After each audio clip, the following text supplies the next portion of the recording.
It's long been proven that children like to imitate the adults in their life. They will say, dress, and be interested in things that their parents, guardians, teachers, and even celebrities do. It is also known that a lot of values which are taught in childhood, the child will likely bring over into adulthood. So, why is it that even when we as a society already know that, like the 5 fingers on our hand, why do we still deny that representation in children's media is meaningless? After all, children who are kind to others in childhood will likely be kind to others in adulthood too. The same goes for accepting differences, helping those in need, and standing up for what's right. My name's Wilby, pronouns are he, him, and today we'll talk about why Royale High ignoring representation is quite terrible, actually. Chapter 1. Do children actually mimic the adults in their life? To this, I encourage all of you watching to open a tab on Google and search it up. But to save you the trouble, let's look at what a child psychologist, Albert Bundula, has to say. According to him and his widely accepted theory, children learn new things socially, not just educationally, just like all other people. It means if you do a certain thing in front of a child, chances are they'll want to do it too.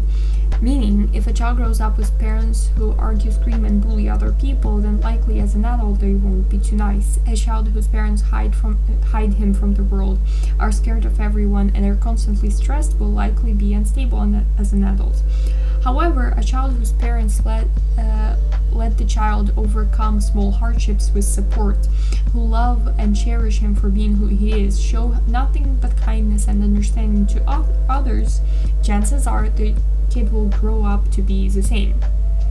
It's a tale as old as time. I think we all observed it. So that being said, how does all of this relate to representation? We'll talk about it in the next chapter, chapter 2. Why does representation matter?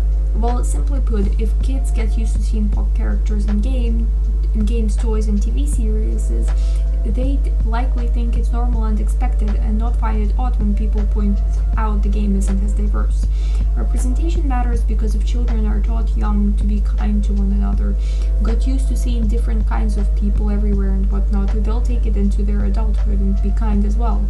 However, if children constantly hear adults they admire complain about suggestions, cry and whine about small criticism, and be told that people who ask for change are ungrateful, they'll grow up to believe that. That makes sense, right? So what if I told you that's deadass what the Royale High devs are doing? You know, these wildly admired people in the community. Lancelot in his streams is beefing with whiners and telling them they'll shut down the game since we keep up complaining. Colin is on Twitter making everyone seem like he's the victim of people asking for communication.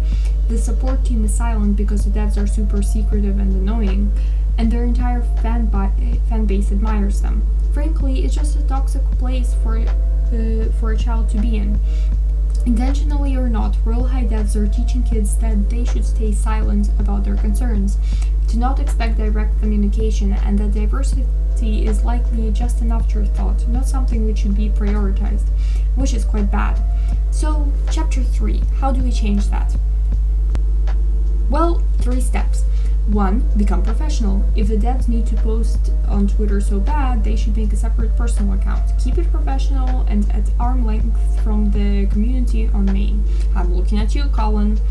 2. Add more diversity to the game as it is expected. Encourage positive messages and stop with the we don't want this, we don't want that bullshit. They want a profit, then time to put on the big boy shoes and learn a thing or two about how things should be. They can take inspiration from the Sims 4 series. It has representation for so many things: body hair, weight diversity, skin conditions, cultures, the list is endless. And, of course, from their community as well. We know best what we want and what we're willing to pay for, after all. 3. Learn. Made a mistake, oh well, try again. Something is wrong, redo it. I can't believe I'm a 17-year-old having to say this, but just because something doesn't work out doesn't mean you should give up. That's the main principle of teaching, and I, as a teacher studying tutoring, definitely know what I'm saying here. That's really it. It's not something drastic or life-changing for them. They're making hairs anyway, might as well make boy hairs, curly hairs, and hairs for the black community. They're already making sets. Might as well make them more boy-oriented and add toggles for more coverage. They're already celebrating Christmas. Might as well add Eid, Kwanzaa, and Hanukkah to the list. They're already making clothes you can sit on, for example, like the reindeer. Why not make a wheelchair? It's these small things that build a welcoming environment, so I believe they're beyond important to children. If Royale High devs want to be remembered as something positive, they should start by making a positive impact on children who got forgotten about, making them feel welcome. That's really it for today's video. Thanks for listening, stay healthy and stay safe. I'll see you in the next one. Bye bye!